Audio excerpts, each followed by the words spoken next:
नमस्कार दोस्तों, मैं विवेक मिश्रा स्वागत करता हूं आपका अपने चैनल केमटॉक्स विद विवेक सर में। दोस्तों, पिछले वीडियो में हमने देखा था कि तीन तरह के सॉल्यूशंस हमारे लिए बहुत इंपॉर्टेंट होते हैं। पहला, सॉलिड इन लिक्विड सॉल्यूशंस, दूसरा लिक्विड इन लिक्विड सॉल्यूशंस। इन दो सॉल्यूशंस के बारे में हमने पिछले वीडियो में बात की थी और जिसका लिंक हमारे डिस्क्रिप्शन में भी है और ऊपर आप आई को प्रेस करके भी इसको एक्सेस कर सकते हैं। तो जिन लोगों ने ये वीडियो नहीं देखा है, प्लीज पहले उसको देख कर आइए, फिर इस वीडियो को कंटिन्यू करिएगा। तो उम्मीद है अब जो लोग कंटिन्यू कर रहे हैं उन लोगों ने वो पहले वाला वीडियो देखा है। तो आज हम बात करेंगे गैस इन लिक्विड सॉल्यूशन की, जो कि उन दोनों से भी बहुत इंपॉर्टेंट है। इसलिए इस टॉपिक पर इस पार्ट पर मैं एक अलग से वीडियो बना रहा हूं। तो दोस्तों, इस पार्ट में गैस एंड लिक्विड सॉल्यूशंस में सॉल्यूट जो है हमारा वो गैस है और सॉल्वेंट जो है हमारा वो लिक्विड है। कैसे मालूम चला हमें? मैंने बताया था पिछले वीडियो में, इनसे पहले जो भी चीज होगी वो सॉल्यूट है और इनके बाद जो भी चीज होगी वो सॉल्वेंट है। तो इस बात का ध्यान में रखते हुए मैंने ये रिएक्शन लिखी कि हम एक सॉल्यूशन बना रहे हैं जिसके अंदर सॉल्यूट जो है वो गैस है और सॉल्वेंट जो है वो सॉल्यूशन है। लेकिन स्टूडेंट्स, एक बात मैं बता दूं इसको आपको कि मोस्टली ये देखने को मिलता है, ये जो बात मैं कर रहा हूँ जनरली बात कर रहा हूँ, ज्यादातर ये देखने को मिलता है कि जब हम एक गैस को किसी लिक्विड में डिसॉल्व करते हैं तो वो गैस डिसॉल्व होती है बाय एवोल्यूशन ऑफ हीट। मैंने क्या कहा फ्रेंड्स? वो गैस डिसॉल्व होती है बाय एवोल्यूशन ऑफ हीट। और ऐसा अक्सर होता है, ज्यादातर गैसेस को जब हम डिसॉल्व करते हैं ऐसा ही होता है। इसका मतलब ये है कि dissolution of gas in liquid is exothermic. Dissolution of gas in liquid is exothermic. तो स्टूडेंट्स, आगे हम बात करते हैं वो कौन कौन से फैक्टर्स हैं जो गैस को हम जब डिसॉल्व करते हैं लिक्विड में तो उस गैस की सॉल्युबिलिटी को अफेक्ट करते हैं। यानी what are the factors affecting the solubility of gas in liquid. Students, आगे बढ़ने से पहले एक जरूरी बात ये कहनी है कि प्लीज इस वीडियो को लास्ट तक देखिएगा। बहुत मेहनत की गई है इस वीडियो को बनाने के लिए, आपके सामने लेकर आने के लिए, और पूरी उम्मीद है कि ये आपके बहुत काम आएगी। तो स्टूडेंट, सबसे पहला फैक्टर जो इसको अफेक्ट करता है वो आपको पहले ही नजर आ चुका है। हम बात करने वाले हैं टेम्परेचर की। तो सबसे पहला फैक्टर है टेम्परेचर। अब स्टूडेंट्स, क्योंकि हम ये बात कह रहे हैं कि जब ज्यादातर गैसेस डिसॉल्व होती हैं किसी भी लिक्विड में तो they dissolve with evolution of gas. What does it mean? इसका क्या मतलब है स्टूडेंट्स? कि ये प्रोसेस कैसा होता है? Exothermic process. इसका मतलब ये है कि dissolution of gas in liquid is an exothermic process in most of the cases, in majority of the cases. और जब ये एक्सोथर्मिक है, ये मतलब क्या है? हीट रिलीज कर रहा है। और कोई प्रोसेस अगर हीट रिलीज कर रहा है, इसका मतलब क्या है? उसको हीट नहीं चाहिए। It does not require heat, और हीट नहीं चाहिए इसलिए वो दे रहा है, इसलिए उसको वो हीट प्रोड्यूस कर रहा है, रिलीज कर रहा है। लेकिन अगर हम ऐसे प्रोसेस के लिए टेम्परेचर बढ़ा देंगे तो क्या होगा स्टूडेंट्स? क्योंकि उसे हीट नहीं चाहिए, आप उसे हीट दे रहे हैं तो क्या होगा? उसको अच्छा नहीं लगेगा, वो स्माइल नहीं करेगा। तो यहां पर क्या होगा? सॉल्युबिलिटी डिक्रीज हो जाएगी। आपको स्क्रीन पर दिखाई दे रहा होगा, वो स्माइल नहीं कर रहा, वो गुस्से में आ गया है। क्यों? क्योंकि वो एक तो हीट रिलीज कर रहा है, उसको हीट नहीं चाहिए, और अगर कोई उसे हीट देगा, हम उसे हीट देंगे, टेम्परेचर बढ़ाएंगे तो सॉल्युबिलिटी बढ़ेगी नहीं, कम हो जाएगी। तो इसीलिए सॉल्युबिलिटी जो है वो डिक्रीज हो गई विद इंक्रीज इन टेम्परेचर। हम जानते हैं वाटर के अंदर ऑक्सीजन गैस सॉल्युबल होती है। हम बहुत अच्छे से जानते हैं कि वाटर के अंदर ऑक्सीजन गैस सॉल्युबल होती है, और इसीलिए जब हम वाटर को बॉईल करना शुरू करते हैं तो उसके अंदर से बबल्स निकलना शुरू हो जाते हैं। क्या किया हमने? बॉईल कर रहे हैं मतलब हम उसे हीट कर रहे हैं, और जब हम हीट करते हैं तो वो जो ऑक्सीजन पानी के अंदर डिसॉल्व है उसकी सॉल्युबिलिटी कम होने लगती है, और इसीलिए वो ऑक्सीजन जो है बबल्स की फॉर्म में रिलीज होने लग जाती है। स्टूडेंट्स, ये भी हमारे लिए एक बहुत चिंता की भी बात है। ये हम जानते हैं ग्लोबल वार्मिंग एक बहुत बड़ी समस्या है, पूरे ग्लोब पर एक बहुत बड़ी प्रॉब्लम है ये। और इसकी वजह से, ग्लोबल वार्मिंग की वजह से जो समंदर का पानी है उसका टेम्परेचर बढ़ रहा है। क्या कहा मैंने? समंदर का पानी जो है, सी वाटर जो है, उसका टेम्परेचर राइज कर रहा है। इसकी वजह से जो एक्वेटिक एनिमल्स हैं उनकी लाइफ खतरे में है, क्योंकि ऑक्सीजन डिसॉल्व जो पानी के अंदर है वो कम हो रही है टेम्परेचर बढ़ने की वजह से, ग्लोबल वार्मिंग की वजह से। और ऑक्सीजन डिसॉल्व जब स्केप करेगी तो वो एनिमल्स, वो एक्वेटिक लाइफ, वो प्लांट्स जो ऑक्सीजन पर डिपेंडेंट है, बेस्ड है, उनको ऑक्सीजन सप्लाई प्रॉपर नहीं मिल पाएगी और उनकी लाइफ खतरे में आ जाएगी। तो स्टूडेंट्स, हमने जैसा कि देखा कि किस तरह से टेम्परेचर जो है वो solubility of gas in liquid को कम करता है, सॉल्युबिलिटी को डिक्रीज करता है। क्यों डिक्रीज करता है? क्योंकि dissolution of gas in liquid is an exothermic process. कैसा प्रोसेस है? Exothermic process. स्टूडेंट्स, हम बाकी फैक्टर्स की बात इसलिए नहीं कर रहे हैं, बाकी टेम्परेचर के रोल की हम बात क्यों नहीं कर रहे हैं, क्योंकि टेम्परेचर मोस्टली इस केस में ये एवोल्यूशन ऑफ गैस होता है। अब जब एवोल्यूशन ऑफ गैस होगा तो मोस्टली ऐसा ही होगा, तो बाकी केस बहुत रेयर होते हैं, बहुत ज्यादा देखने को नहीं मिलते। इसीलिए हम लोग इसमें जब इफेक्ट ऑफ टेम्परेचर पढ़ते हैं गैस इन लिक्विड सॉल्यूशन में, तो वहां पर सिर्फ एक ही केस एग्जिस्ट करता है, that is increase in temperature. और उसमें क्या होता है, क्योंकि एक्सोथर्मिक प्रोसेस है तो वो सॉल्युबिलिटी कम हो जाती है। अब हम दूसरे फैक्टर की बात करते हैं जिसे हम कहते हैं नेचर ऑफ गैस।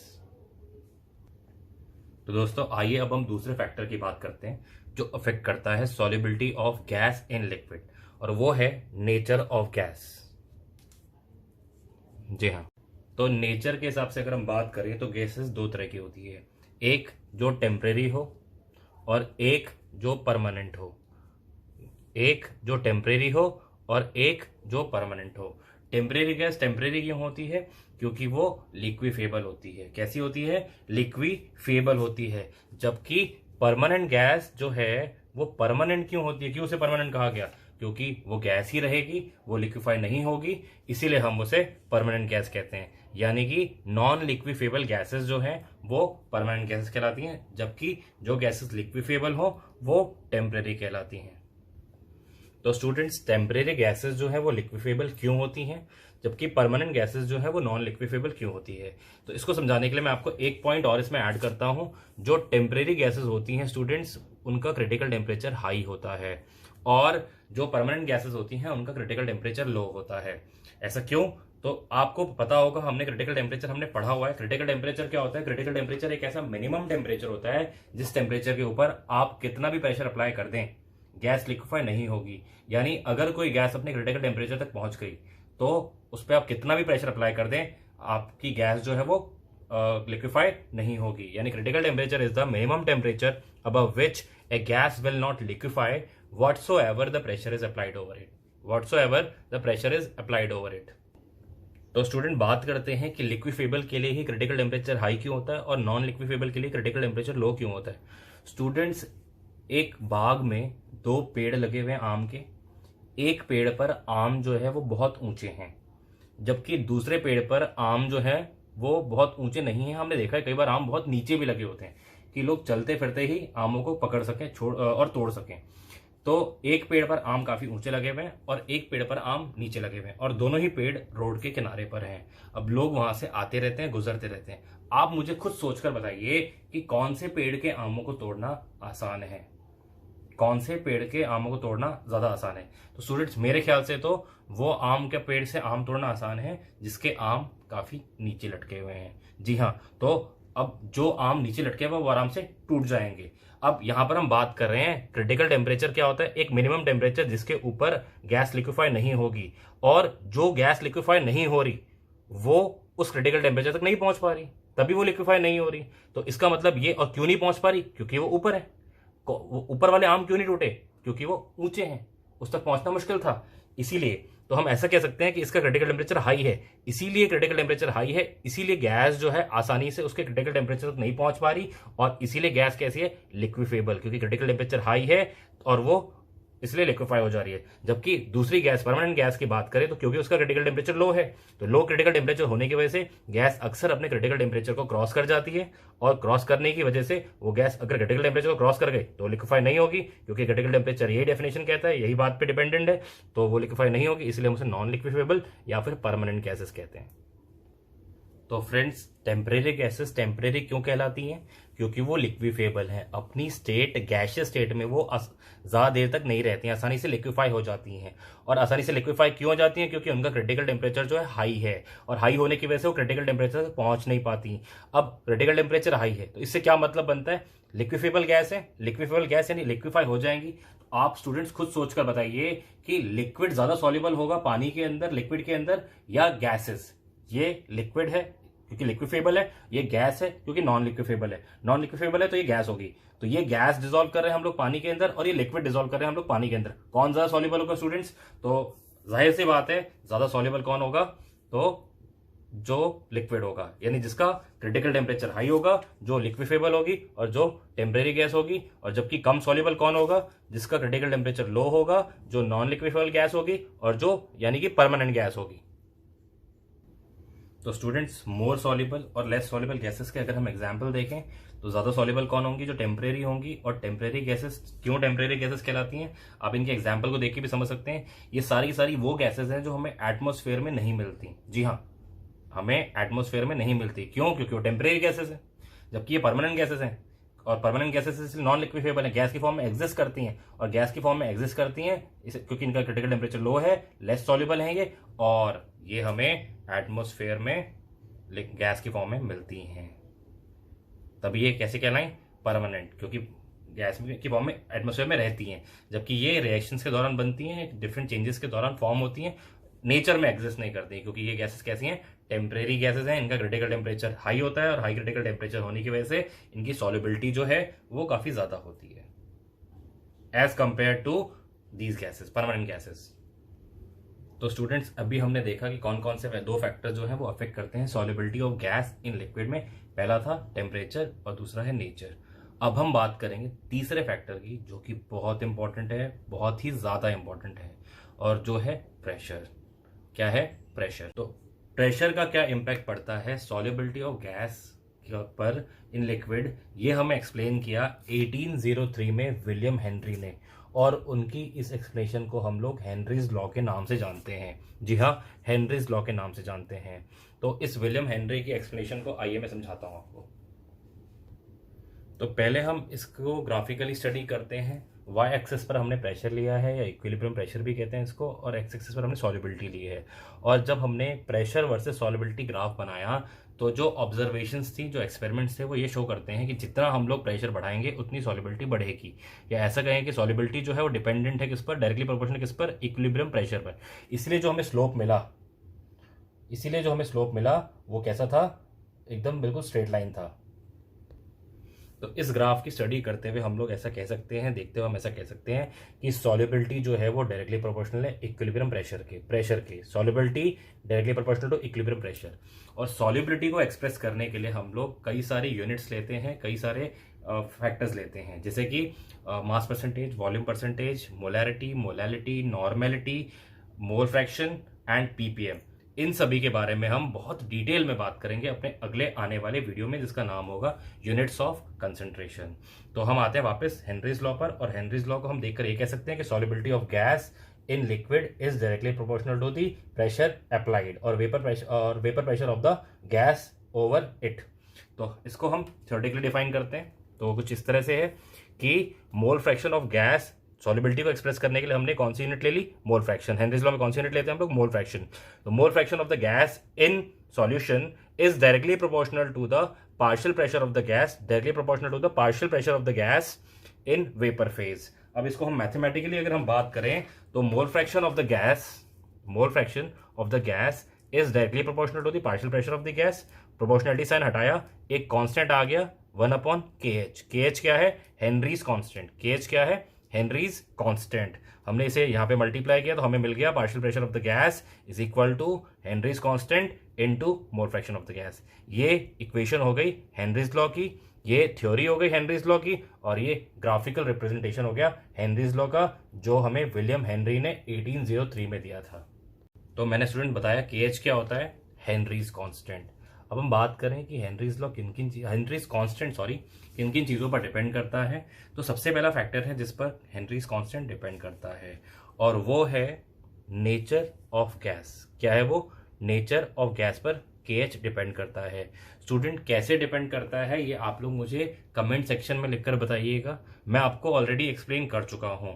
अगर आपको समझ में नहीं आ रहा तो मैं अगला जो चीज बता रहा हूं जिस पर डिपेंड करता है KH, उस चीज को आप समझते हुए कि जवाब दीजिएगा कि KH किस तरह से नेचर ऑफ गैस पर डिपेंड करता है। और अगर समझ में ना आए तब भी मुझे कमेंट सेक्शन में लिखकर बताइएगा, ताकि मैं आपको अगले वीडियो में एक्सप्लेन कर सकूं।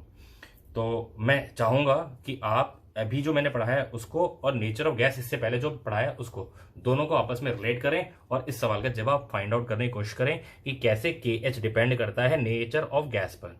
तो पहला फैक्टर है जिस पर KH डिपेंड करता है वो है नेचर ऑफ गैस। दूसरा फैक्टर है जिस पर KH डिपेंड करता है वो है सॉल्युबिलिटी। KH जो है वो इनवर्सली प्रोपोर्शनल होता है सॉल्युबिलिटी के। कैसे स्टूडेंट्स? तो इसको आप बड़े आराम से यहाँ पर देख सकते हैं कि KH और सॉल्युबिलिटी इनवर्सली प्रोपोर्शनल है। अगर हम प्रेशर को कांस्टेंट मान लें यानी इज इक्वल टू और प्रेशर कांस्टेंट है, प्रेशर रिमेनिंग कांस्टेंट, तो हम देख पाएंगे कि सॉलिबिलिटी मतलब उसको हम एक्सप्रेस करें मोल फ्रैक्शन से, तो solubility of gas in liquid is inversely proportional to what, KH when the pressure is constant. तो इसीलिए हम कह सकते हैं solubility is inversely proportional to KH और KH is inversely proportional to solubility. अब हम बात करते हैं तीसरे फैक्टर की, जिसे हम कहते हैं टेम्परेचर।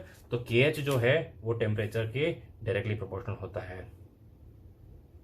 किसी एक पर्टिकुलर गैस के लिए हेनरीज कांस्टेंट की वैल्यू जो है कम टेम्परेचर पर कम होती है और ज्यादा टेम्परेचर पर ज्यादा होती है। किसी भी पर्टिकुलर गैस के लिए, एक बार फिर बोलता हूं मैं, कम टेम्परेचर पर KH की वैल्यू कम होती है और ज्यादा टेम्परेचर पर KH की वैल्यू ज्यादा होती है। इसको देखते हुए हम ये कह सकते हैं कि हेनरीज कांस्टेंट जो है वो टेम्परेचर के डायरेक्टली प्रोपोर्शनल है।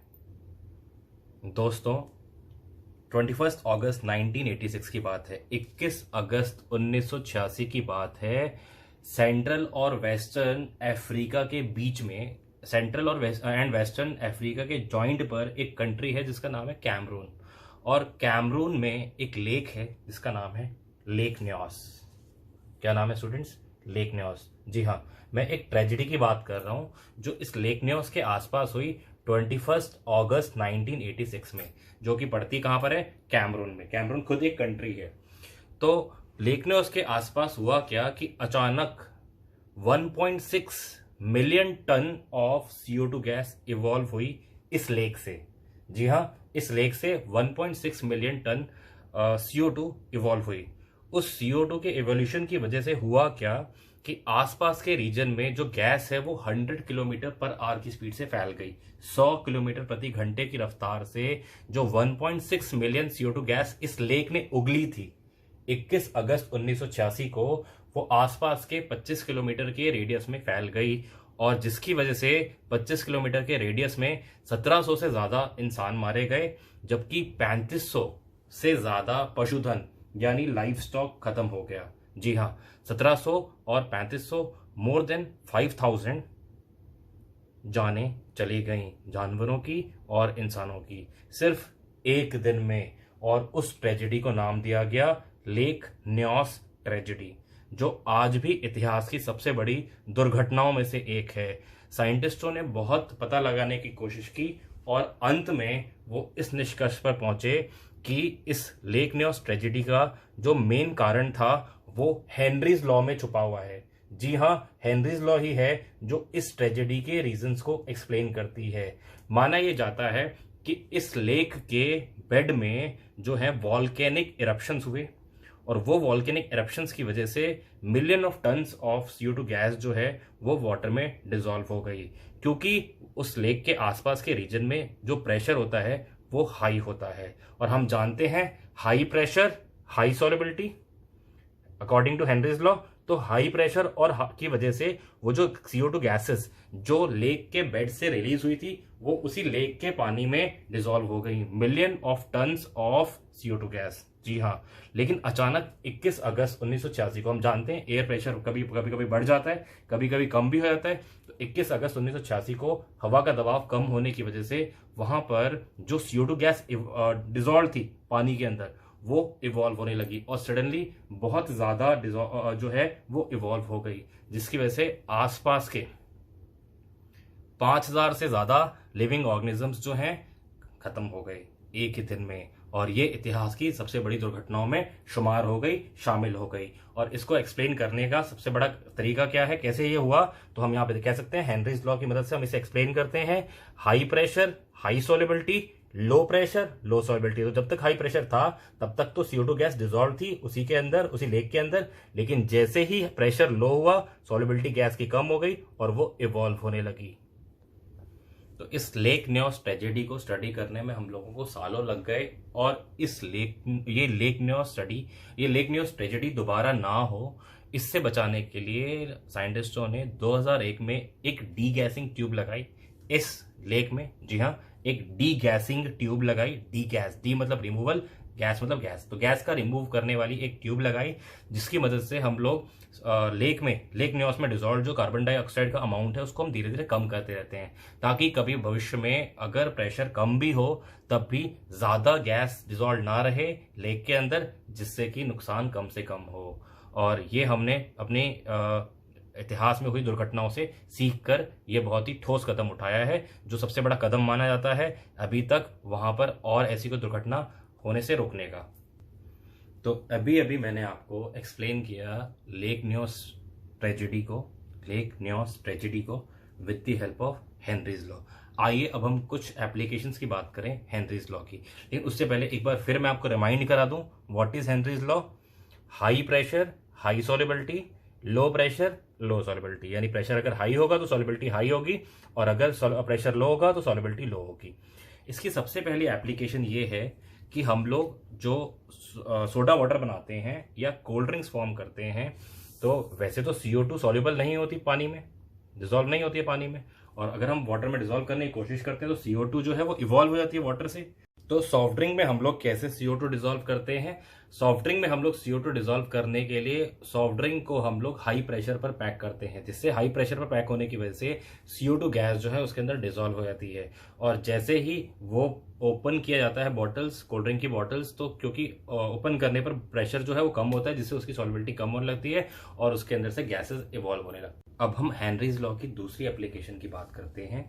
तो दूसरी एप्लीकेशन हम लोग उसको यूज करते हैं हेनरीज लॉ को इन डीप सी डाइविंग। इसकी दूसरी एप्लीकेशन हम फाइंड करते हैं डीप सी डाइविंग में।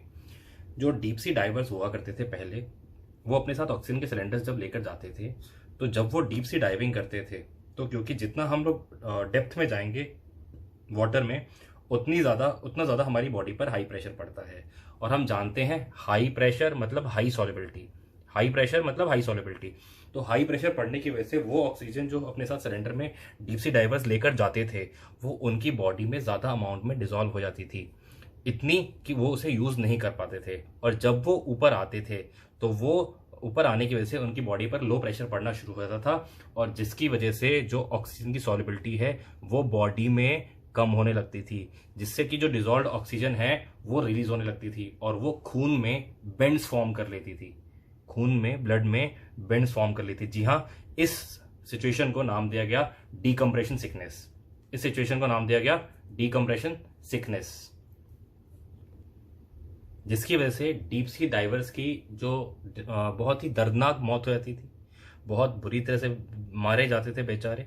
इससे बचाने के लिए हमने क्या किया कि हमने ऑक्सीजन सिलेंडर के अंदर 11.1% जो है वो हीलियम गैस मिलाना शुरू कर दिया, जिस हीलियम ने हाई प्रेशर पर भी ऑक्सीजन की सॉल्युबिलिटी हमारे ब्लड में कम रखी, लिमिटेड रखी, और जिससे कि डीप सी डाइवर्स आराम से डीप सी डाइविंग कर सके और आसानी से वो बिना किसी नुकसान के डीप सी डाइविंग सक्सेसफुल हो पाई।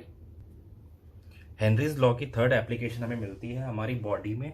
जी हाँ, हमारी बॉडी में लंग्स में जो भी हम एयर ब्रीद इन करते हैं वो जाती है लंग्स में, और जब वो एयर लंग्स में जाती है और डीऑक्सीजनेटेड ब्लड जो है वो लंग्स में पहुंचता है, तो लंग्स जो है वो कंप्रेस होता है, जिससे कि वहां पर हाई प्रेशर रीजन बन जाता है। और हम जानते हैं हाई प्रेशर यानी हाई सॉल्युबिलिटी, हाई प्रेशर होने की वजह से जो हमारा ब्लड था उसमें ऑक्सीजन गैस ऐड हो जाती है, डिसॉल्व हो जाती है, और वो ऑक्सीजनेटेड ब्लड बन जाता है, जिसको हमारा हार्ट जो है वो पंप कर देता है बॉडी के दूसरे ऑर्गन में, उन टिश्यूज में जहां पर की ऑक्सीजन की जरूरत है। और जब वो ब्लड पहुंचता है उन टिश्यूज में जहां पर ब्लड की जरूरत है, जहां पर ऑक्सीजन की जरूरत है, तो वहां पर लो प्रेशर रीजन्स फॉर्म होते हैं, जिसकी वजह से हम जानते हैं लो प्रेशर मतलब लो सॉल्युबिलिटी, सॉल्युबिलिटी कम हो जाती है और वहां पर वो ऑक्सीजन रिलीज हो जाती है।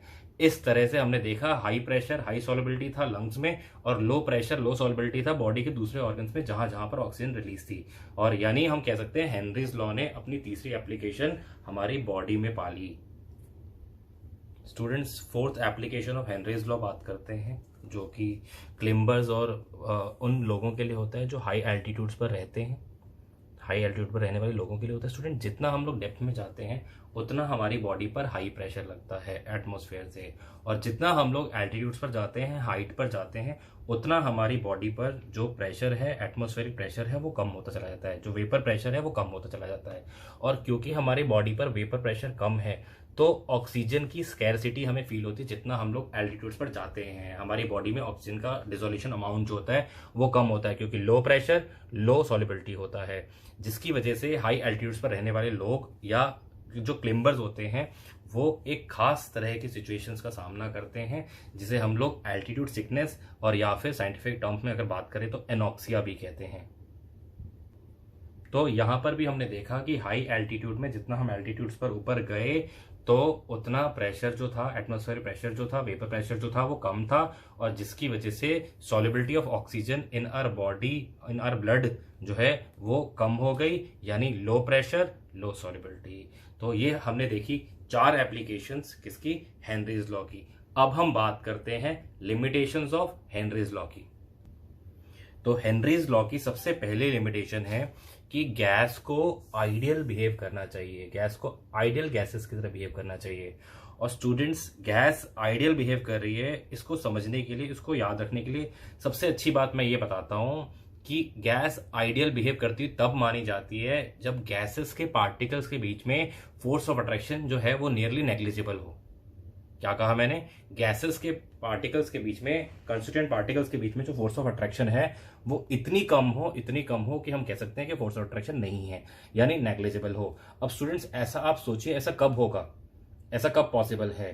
तो ऐसा तब पॉसिबल है जबकि प्रेशर की वैल्यू जो है वो कम है, कम से कम प्रेशर अप्लाई किया जा रहा है, क्योंकि प्रेशर अगर हम अप्लाई करेंगे तो पार्टिकल्स पास पास आएंगे, और पार्टिकल्स अगर पास पास आएंगे तो जो गैस की इंटरेक्शंस है वो बढ़ेंगी, ना कि कम होंगी। तो गैस लिक्विड की तरफ मूव करेगा हाई प्रेशर पर। तो यानी आइडियल गैस कब बिहेव करेगी, तो प्रेशर कैसा होगा, लो होगा।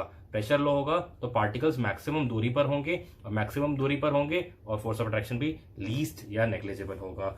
एक और कंडीशन है जो आइडियल बिहेव कराने के लिए हमें चाहिए होती है, और वो है हाई टेम्परेचर। जी हाँ, हाई टेम्परेचर यानी थर्मल एनर्जी। और थर्मल एनर्जी जब भी किसी सब्सटेंस को मिलती है, उसके पार्टिकल जो है वो दूर दूर तितर बितर होने लगते हैं, और जिसकी वजह से उनके बीच में दूरियां बढ़ती हैं, और दूरियां बढ़ेंगी तो फोर्स ऑफ अट्रैक्शन जो होगा उनके बीच का वो कम होगा। यानी आइडियल बिहेव कराने के लिए कंडीशन क्या होनी चाहिए, प्रेशर लो होना चाहिए और टेम्परेचर हाई होना चाहिए। तो गैस जो है वो आइडियल बिहेव करेगी, और तभी हेनरीज लॉ एप्लीकेबल है। ये लिमिटेशन है हेनरीज लॉ की। तो हेनरीज लॉ की दूसरी लिमिटेशन ये है कि जो गैस है उसको, जिस गैस को हम लिक्विड में डिसॉल्व कर रहे हैं, उस लिक्विड के साथ उस गैस को रिएक्ट नहीं करना चाहिए। लेकिन अगर उस गैस ने लिक्विड के साथ रिएक्ट कर लिया, केमिकल कंपाउंड बना लिया, कंपाउंड फॉर्मेशन कर लिया, तो वहां पर हेनरीज लॉ एप्लीकेबल नहीं है। यानी गैस शुडंट फॉर्म, यानी gas should not form compounds with the solvent. इसके एग्जाम्पल की मैं बात करूं तो मैंने HCl गैस को जब हम वाटर में मिलाने की कोशिश करते हैं तो HCl गैस डिसॉल्व नहीं होता, वो रिएक्ट करता है वाटर के साथ, और जिसकी वजह से वो H पॉजिटिव और Cl नेगेटिव के एक्वस आयन बनाता है। तो यहाँ पर एक नया कंपाउंड फॉर्मेशन हुआ है, डिसोल्यूशन नहीं हुआ। यहाँ कोई भी फिजिकल प्रोसेस नहीं हुआ, यहाँ केमिकल प्रोसेस हुआ है, और केमिकल प्रोसेसेस के लिए हेनरीज लॉ एप्लीकेबल नहीं है।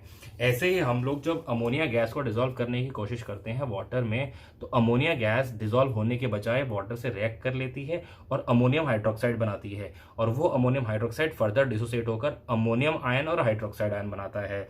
यानी अमोनिया को जब हमने डिसॉल्व करने की कोशिश की वाटर में, तो अमोनिया उसमें डिसॉल्व नहीं हुई, उसने उसके साथ वाटर के साथ रिएक्शन कर ली और केमिकल कंपाउंड फॉर्म, नया कंपाउंड फॉर्म किया। यानी इस केस में भी हेनरीज लॉ एप्लीकेबल नहीं है, ये भी लिमिटेशन है। तो क्या बताई मैंने दूसरी लिमिटेशन, कि gas should not react with the solvent, gas को सॉल्वेंट के साथ रिएक्ट नहीं करना चाहिए। स्टूडेंट्स, तो आइए देखते हैं हेनरीज लॉ पर कुछ बहुत ही अच्छे क्वेश्चंस। हेनरीज लॉ एग्जामिनेशन के पॉइंट ऑफ व्यू से बहुत इंपॉर्टेंट टॉपिक है स्टूडेंट्स, तो प्लीज ध्यान से देखिएगा, चाहे वो कोई भी एग्जाम हो। तो सबसे पहला क्वेश्चन ये कहता है कि N2 गैस जो है वो बबल्ड थ्रू है water at 293 kelvin, how many millimoles of N2, यानी हमसे मिलीमोल्स ऑफ N2 पूछा है, यानी number of moles of N2 हमसे पूछा गया है। Would dissolve in 1 litre of water, 1 litre water में कितने मिलीमोल N2 जो है वो डिजॉल्व होगा। और हमें एज्यूम करना है कि पार्शियल प्रेशर जो है इसका वो 0.987 बार दिया गया है, यानी P ऑफ N2 जो है हमें 0.987 बार दिया गया है, और वॉल्यूम हमें दिया गया है 1 लीटर वाटर का, और हेनरीज कांस्टेंट की वैल्यू हमें दी गई है 76.48 किलो बार, 76.48 किलो बार। तो हमें पार्शियल प्रेशर ऑफ N2 दिया गया है और KH दिया गया है। तो पहले क्यों ना हम लोग mole fraction of N2 find out कर लें। तो हम लोग अप्लाई कर रहे हैं हेनरीज लॉ। तो अकॉर्डिंग टू हेनरीज लॉ हमें Pn2 गिवन है और हमें KH गिवन है। हमें मोल fraction of N2 find out करना है, तो मोल फ्रैक्शन ऑफ N2 क्या हो जाएगा, P of N2 divide by KH। तो हमने रखा P of N2 divide by KH। अब P ऑफ N2 की वैल्यू हमें दी गई है 0.987 बार और इसकी वैल्यू दी गई है KH की वैल्यू 76.48 किलो बार। और किलो बार को जब हमने बार में चेंज किया तो 1000 मल्टीप्लाई हो गया। इन दोनों को सॉल्व किया हमने तो वैल्यू आ गई 1.29 इंटू 10 की पावर -5। ये क्या है, सॉल्युबिलिटी ऑफ N2 यानी मोल फ्रैक्शन ऑफ N2। तो मोल फ्रैक्शन ऑफ N2 हमने फाइंड आउट कर लिया। अब मोल fraction of N2 find out करने के बाद हमें एक कंडीशन और दी गई है कि n मोल्स ऑफ N2 जो है वो डिसॉल्व हो रही है या प्रेजेंट है किसमें, 1 लीटर पानी में। अब 1 लीटर वाटर मानते हुए हम इसे ml में कन्वर्ट करें तो ये 1000 ml हो गया। और 1000 ml मान लें और डेंसिटी वाटर की 1 ग्राम पर ml माने तो मास वाटर का 1000 ग्राम निकल कर आता है, क्योंकि density into volume, density 1 into volume 1000 ml multiply करने पर हमें जो मास मिलेगा, वेट ऑफ वाटर मिलेगा, वो कितना होगा 1000 ग्राम्स। और 1000 ग्राम्स को अगर हम डिवाइड करें मोलर मास ऑफ वाटर से, जो कि 18 होता है, 18 होता है, तो उसके कितने नंबर ऑफ मोल्स उसे सॉल्व करने पर आते हैं 55.5। ये फ्रैक्शन बहुत यूजफुल है, बहुत बार यूज होता रहता है, इसीलिए इसकी वैल्यू मुझे भी याद रहती है और आपको भी अच्छा रहेगा कि ये याद रहे। तो 1000 डिवाइड बाय 18 जो वैल्यू आएगी वो कितनी आएगी 55.5। इसको सॉल्व किया हमने तो कितना निकल कर आया 55.5 मोल्स। तो हम मोल फ्रैक्शन ऑफ N2 हम निकालने की कोशिश करें तो वहाँ वाटर का मोल फ्रैक्शन हमें मालूम चल गया 1000 डिवाइड बाय 18 यानी 55.5। और जो गैस है उसका नंबर ऑफ मोल्स हमें नहीं मालूम, N और N हमने पुट किया। अब इस N को डिनोमिनेटर में हम लोग निगलेक्ट कर सकते हैं, तो इस N को हमने डिनोमिनेटर वाले N को नेग्लेक्ट कर दिया क्योंकि छोटा है, सॉल्यूट का नंबर ऑफ मोल्स है, तो इसको हमने नेग्लेक्ट किया। तो ये वैल्यू जो है नियरली इक्वल इसके हो गई n अपॉन में 55.5। हमने n को माना कि बहुत छोटा है 55.5 से। अब हमें निकालना है n की वैल्यू, इसकी वैल्यू हम ऑलरेडी निकाल चुके 1.29, हमने एक वैल्यू पुट की तो इसे हमने इसमें मल्टीप्लाई किया, n निकल कर आ गया 1.29 इंटू 10 की पावर -5 इंटू 55.5 और इसे सॉल्व किया हमने तो वैल्यू जो निकल कर आ रही है वो 71.595 इंटू 10 की पावर -5 मोल्स निकल कर आ रही है। कितनी, और ये वैल्यू को जब हम मिली मोल्स में कन्वर्ट करें तो हम जानते हैं 10 की पावर -3 जो होता है वो मिली होता है, तो 10 की पावर -3 को हमने मिली मोल्स ले लिया और इंटू 10 की पावर -2 जो बचा उसे मल्टीप्लाई कर दिया तो 0.716 मिली मोल्स। मैंने क्या किया, 10 की पावर -3 को मिली मोल्स कर दिया और 10 की पावर -2 जो बचा मिली मोल्स लेने के बाद उस -2 को हमने मल्टीप्लाई कर दिया इसमें, तो ये 0.716 मिली मोल्स आ गया। हमसे ही पूछा गया था कितने मिली मोल्स हमने N2 डिसॉल्व किया है। तो आइए स्टूडेंट, इस पर एक और बहुत ही इंपॉर्टेंट न्यूमेरिकल हम लोग करते हैं जो आपको स्क्रीन पर नजर आ रहा है, जो कि इस तरह से है, at what partial pressure oxygen will have a solubility. और स्टूडेंट्स ध्यान देने वाली बात सबसे पहले ये है कि हमें जो सॉल्युबिलिटी दी गई है ऑक्सीजन गैस की वाटर में वो 0.05 ग्राम पर लीटर दी गई है। इस बात का मतलब ये है कि 0.05 ग्राम हमने ऑक्सीजन गैस डिसॉल्व की है 1 लीटर ऑफ वाटर में। अब आगे हमें एक बात और कही गई है कि assume the density of solution to be same as that of the solvent. Solvent और सॉल्यूशन की डेंसिटी दोनों की सेम मान लें। अब सॉल्यूशन की डेंसिटी अगर हम सेम माने सॉल्वेंट की, तो सॉल्वेंट की है 1 ग्राम पर ml वाटर की, वो हमने मल्टीप्लाई किया 1000 ml में यानी 1 लीटर में, तो 1000 ml में 1 ग्राम पर ml मल्टीप्लाई करने पर हमें मास मिल गया किसका, सॉल्यूशन का, जो कि कितना है स्टूडेंट्स 1000। तो 1000 ग्राम जो मास मिला उससे हमने सॉल्यूट के मास को माइनस करने की कोशिश की, तो 1000 में से हमने सॉल्यूट का मास जो कि बहुत कम है तो माइनस करेंगे तो जो वैल्यू आएगी वो 1000 के आसपास ही आएगी, 999.99 समथिंग आएगी, जो कि बहुत ही नियरर है किसके 1000 के। इसलिए हमने इसे नियरली इक्वल टू 1000 ग्राम कर दिया। क्या है ये, सॉल्वेंट का मास। अब सॉल्वेंट का मास 1000 ग्राम जब आ गया तो इसको हम लोग इसके हम लोग मोलर मास से डिवाइड करेंगे, तो इसको मोलर मास से जब हमने डिवाइड किया तो इसके नंबर मोल्स कितने निकल कर आ गए 55.5 मोल्स। मैंने इससे पहले वाले क्वेश्चन में बताया कि 1000 को 18 से अक्सर डिवाइड करना पड़ता है सॉल्यूशन के न्यूमेरिकल्स में, इसलिए फ्रैक्शन आप हमेशा याद रखें। अब जब हमने नंबर ऑफ मोल्स H2 के निकाल लिए तो क्यों ना हम नंबर ऑफ मोल्स ऑक्सीजन के भी निकाल लें, क्योंकि हमें पता है 0.05 ग्राम हमें ऑक्सीजन का मास दिया गया है। तो हमने 0.05 ग्राम ऑफ ऑक्सीजन को 32 से डिवाइड किया तो हमें नंबर ऑफ मोल्स O2 के मिल गए। जी हाँ, ये नंबर ऑफ मोल्स हमें O2 के मिल गए। और जब नंबर ऑफ मोल्स हमें O2 के मिल गए 1.56 इंटू 10 की पावर -3 मोल्स, उसके बाद हमने मोल फ्रैक्शन निकालने की कोशिश की O2 का, तो क्या होगा, number of moles of O2 upon में number of moles of O2 plus number of moles of H2। यहाँ पर हमने इन तीनों की वैल्यू पुट की और इसे सॉल्व किया तो वैल्यू जो आ गई वो 2.81 इंटू 10 की पावर -5 आ गई। ये क्या है, मोल फ्रैक्शन ऑफ O2। तो स्टूडेंट्स हमें number of moles of O2 मिल गया, हेनरीज कांस्टेंट की वैल्यू गिवन है, दोनों को हमने हेनरीज लॉ के इक्वेशन में पुट किया तो हमें ये गिवन है, ये हमने फाइंड आउट कर लिया और दोनों की वैल्यू पुट की तो हमें ये मिल जाएगा, तो दोनों को मल्टीप्लाई किया, वैल्यू हमें 0.98 बार निकल कर आ गई। स्टूडेंट्स, आज हमने पढ़ा गैस एंड लिक्विड सॉल्यूशंस क्या होते हैं, कौन कौन से फैक्टर्स हैं जो उनको अफेक्ट करते हैं। पहला फैक्टर हमने पढ़ा टेम्परेचर, दूसरा हमने पढ़ा नेचर ऑफ गैस और तीसरा हमने पढ़ा प्रेशर। और प्रेशर के इफेक्ट को समझने के लिए हमने सॉल्युबिलिटी पर एक बहुत इंपॉर्टेंट लॉ पढ़ा जिसको हम कहते हैं हेनरीज लॉ। उसको हमने मैथमेटिकली पढ़ा, थ्योरेटिकली पढ़ा, ग्राफिकली पढ़ा और उसके बाद हमने देखा कि हेनरीज कांस्टेंट जो है वो किन किन चीज़ों पर डिपेंड करता है या किन किन चीज़ों को अफेक्ट करता है। ये पढ़ने के बाद फिर हमने बात की एप्लीकेशंस ऑफ हेनरीज लॉ की, और इससे पहले हमने बात की कि किस तरह से हेनरीज लॉ एक्सप्लेन करता है 1986 में हुई लेक न्योस ट्रेजेडी को। और फिर हमने इसके बाद हमने पढ़ा लिमिटेशंस ऑफ हेनरीज लॉ और एप्लीकेशंस ऑफ हेनरीज लॉ, और इसके बाद हमने उस पर बेस कुछ दो बहुत इंपॉर्टेंट न्यूमेरिकल सॉल्व किए। तो स्टूडेंट्स, आज के वीडियो में बस इतना ही। जिन लोगों ने मेरे चैनल को सब्सक्राइब नहीं किया है वो जरूर सब्सक्राइब करें, वीडियो को लाइक करें, शेयर करें। खुश रहिए, पढ़ते रहिए केमिस्ट्री विद केम टॉक्स।